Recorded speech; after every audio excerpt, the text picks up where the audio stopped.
Hello, friends. So, hope you are well and keeping safe. My name is Shantanu Barua, and welcome to my podcast, The Halftime Whistle. I also have a blog with the same name, thehalftimewhistle.com. We are a family of four. We love to travel, and through these channels, we want to share our travel stories, our travel experiences, things we have learned the hard way, so that when you want to visit to any of these places, you can take a leaf from my blog or from the podcast and travel better. So today I'm going to talk about our day one experience in Italy to a place known as Catacombs. Catacombs is a must visit, but before I go in details about this place, let's talk about how to reach there. They are a little bit outskirts of the Rome city, but still part of the historical zone of Rome. So about 4 kilometers from Colosseum, if you want to take it as a center stage. We were in the historical site, very close to a Colosseum. We took a cab to reach here. You can also take a bus from the center of Rome. The bus 118 goes there. You can take that bus and reach there accordingly. Other thing to note is that these are guided tour. You just cannot go on yourself, and these tours have time because those guided tours are in different languages. The languages I predominantly saw was Spanish, French, English, and Italian, of course. So just make sure that when you choose your time and you have to look for the language, you need to buy the tickets and be there on time so that your tour guide can take you to this place. Why do you need a tour guide? And the answer is very simple. All these catacombs, as the name indicates, they are tomb for people, are underground and they're in multi-layer and distributed in a very large space. In fact, the whole space underground is about 12 miles, 21 kilometers. Although not all these places are visible or accessible, you still need a tour guide, otherwise you'll be very easily lost in the labyrinth of all those meandering pathways. Second, you have to make sure that when you go there, they're within the catacombs. The pictures are not allowed, so you have to be very careful what you're doing and just follow the instructions accordingly. Inside the catacombs, no pictures are allowed. There are places where you can take pictures, but not inside the catacombs. Okay, with that background, let's start with the history of the catacombs. The actual name of the catacombs is the Catacombs of Saint Callixtus. It is after the name Saint Callixtus, whose job was to manage this entire place, given by then Pope Zephyrinus. So the entire catacombs is under his name. It was the official burial site from 2nd century BC to until the 4th century BC, where about half a million people are buried here. And it is amazing to see when you go, you'll see layers and layers of tombs, and all of those tombs were used back in the day to bury people. Um, to give you a little bit more history about how this was found, back in the 17th century, there was a gentleman with the name Antonio Bosio, who is also known as Columbus of subterranean Rome. He found this place, but nothing much was done at that point in time. For until another 200 years, back in 19th century, Giovanni Battista di Rossi, he found this place. By the way, Giovanni is also known as the father and founder of Christian archaeology. He's the one who found this place, and ever since then, it was now created as a World Heritage Site, UNESCO Heritage Site, and you can take a tour of this place accordingly. Talking about our experience, it was a phenomenal experience. Imagine this, you go underneath the ground and you can see the tombs of places where people are buried back in second century. About, you're talking about 2200 years back or 2100 years back, when these people are buried back in second and third century. As you're walking through all this meandering path, you can see these places. It'll completely blow up your mind. Few things for you to note, something that will really interest you. First and foremost, although the tombs are existing, none of the bodies are. They've been taken away, so you'll not find bones or any kind of human remains, so to say. So don't get worried about it. Though you have a eerie feeling walking through those, knowing that people are buried here, there's nothing available now. They've been shifted because of various geopolitical reasons back in the time, but right now there is no bones, nothing whatsoever you can find there in those tombs. Second, you have to understand that while these tombs, as I said before, has multi layers, and these layers are created for different reasons.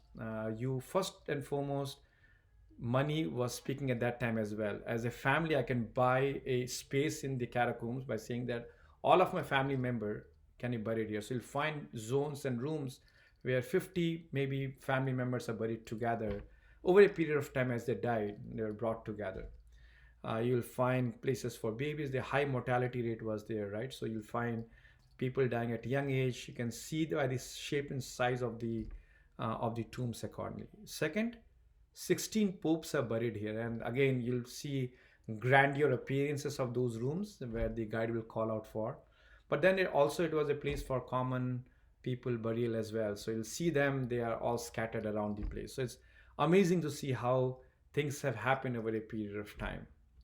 Second, the structure itself, the way it was done was very interesting. As you know, in any building, any structure that you build, you start from the base, right? You will dig deeper, you create the base, and then you create the building. Catacombs is by far, at least to my knowledge, the only structure I've seen which is built the other way around.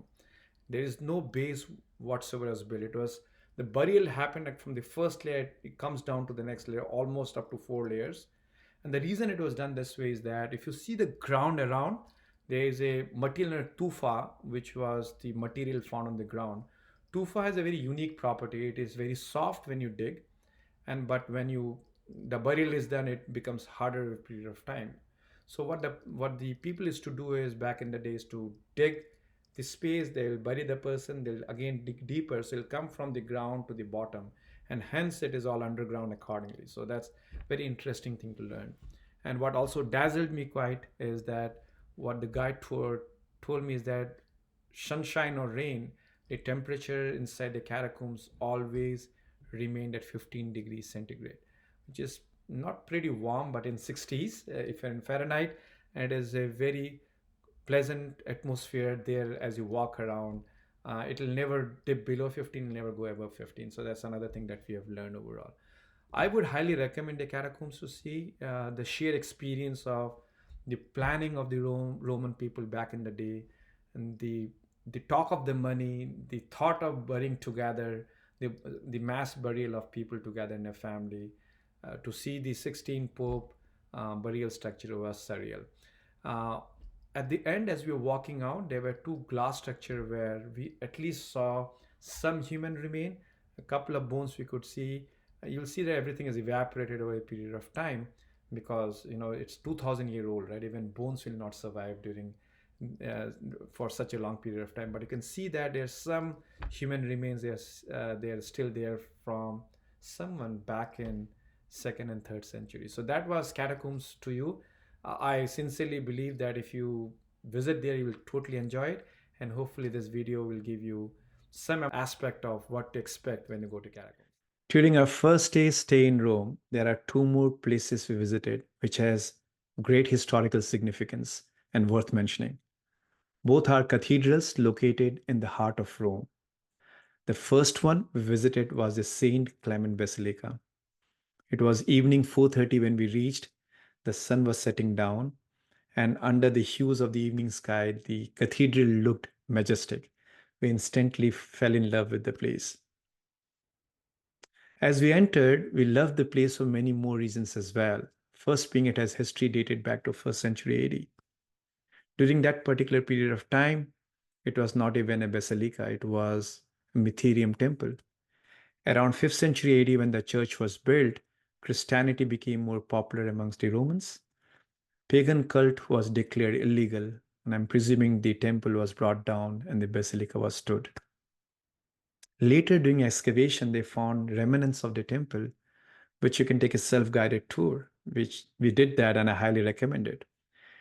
You actually go down beneath the church, and then you see the remnants of the Mitherium temple. You also see the place where the rituals are performed.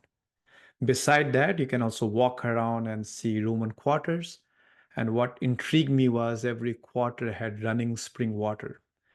The design back in the day was immaculate. We were also told the place where we were standing was the first official mint of the Roman Empire. We enjoyed the frescoes, the wall paintings, and after about hour and a half, we took a walk about 15 minutes to our next destination, Basilica of San Pietro in Vinocoli. And this place is famous for many reasons.